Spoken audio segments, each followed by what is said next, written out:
Bonjour tout le monde, je pense que vous devez vous souvenir de ce pull. Donc c'est un pull que j'ai tricoté il y a 2-3 mois. Et donc je rencontre quelques problèmes concernant les manches. Je vous ai présenté pas le tricot de ce pull, mais le motif de ce joli pull qui est ajouré, il y a des feuilles et tout ça.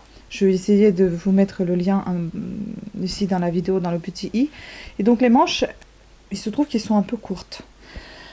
C'est toujours le même problème que je rencontre et donc du coup j'ai trouvé une petite astuce, peut-être que vous connaissez déjà cette astuce, mais bon j'ai décidé quand même de la partager avec vous. Bon maintenant j'ai aussi, il y a un truc qui me dérange, c'est le bas de ce pull qui se tourne.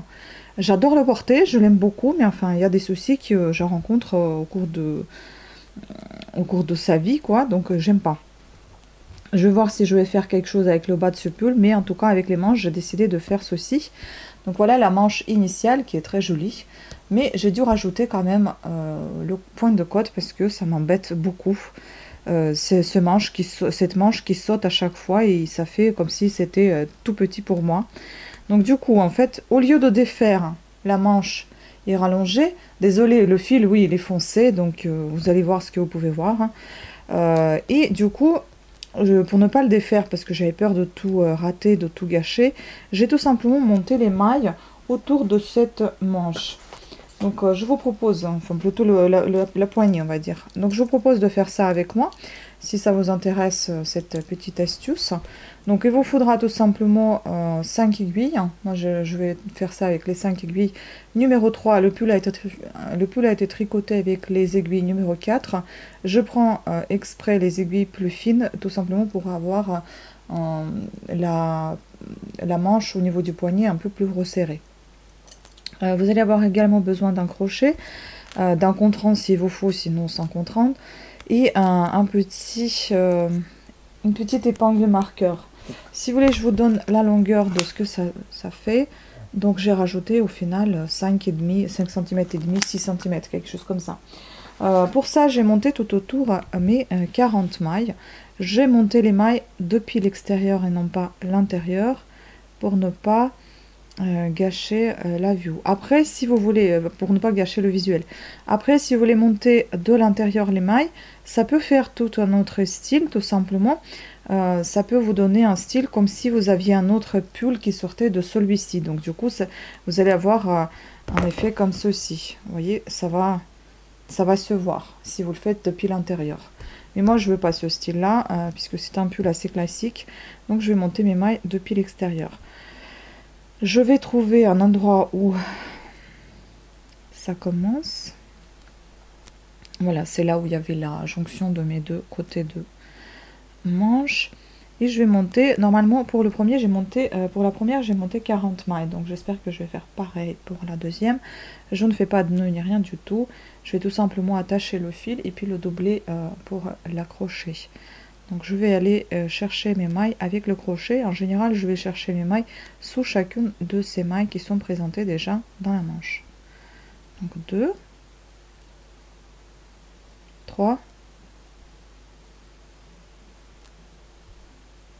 4, 5, 6, 7, 8, 9, 10. Maintenant, je vais les glisser tout de suite sur mon aiguille.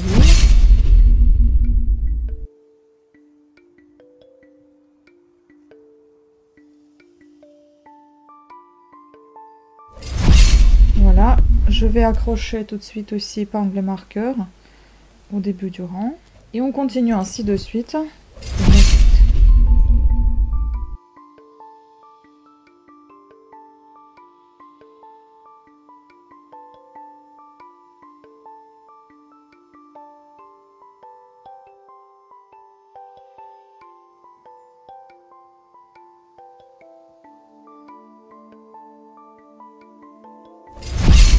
Je vais vous montrer les photos, comment la manche était avant et comment elle est devenue quand je l'ai, on va dire, réparée, je l'ai rangée.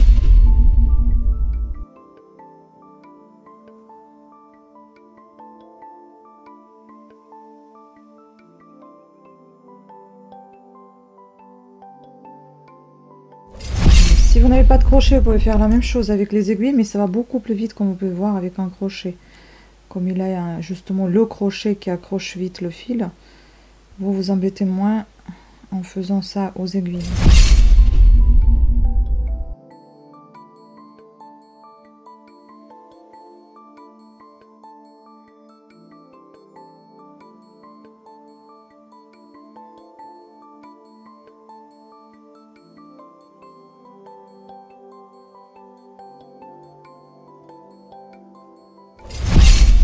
Et 10, voilà. En fait, en tout, on a 40 mailles pour notre manche.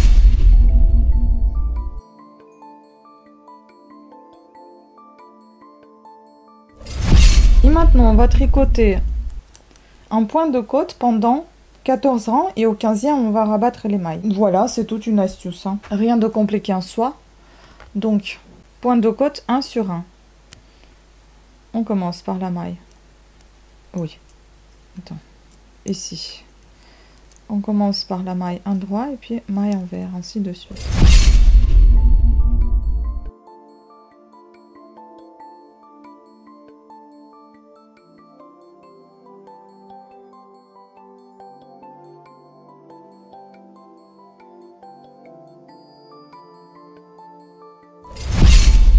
Oui, en fait, le plus compliqué, on va dire, c'est de monter les mailles parce que c'est plus minutieux. Mais après, ça va. C'est pas compliqué du tout. Et bien évidemment, vous pouvez faire ça avec les aiguilles à câble. Moi, je n'aime pas trop travailler en rond avec les aiguilles à câble. Du coup, j'utilise plutôt le set d'aiguilles par 5. Pour moi, c'est beaucoup plus vite et plus simple.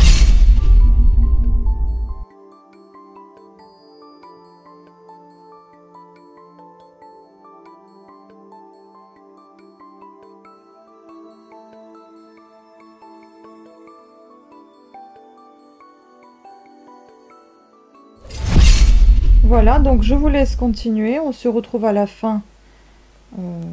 Peut-être qu'on va rabattre ensemble les mailles ou pas. Sachez qu'il faut tricoter 14 rangs et rabattre les mailles au 15e rang. Moi, je reviendrai vers vous tout simplement pour vous montrer le résultat final. Je ne vais pas le réessayer le pull, hein, ça sert à rien. De toute façon, vous l'avez déjà vu porter. Et vous avez vu en image ce que je vous ai joint ici, comment il était sans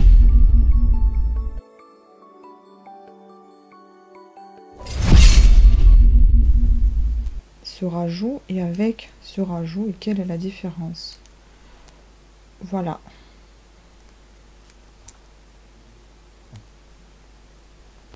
Donc je vous dis à tout à l'heure, hein.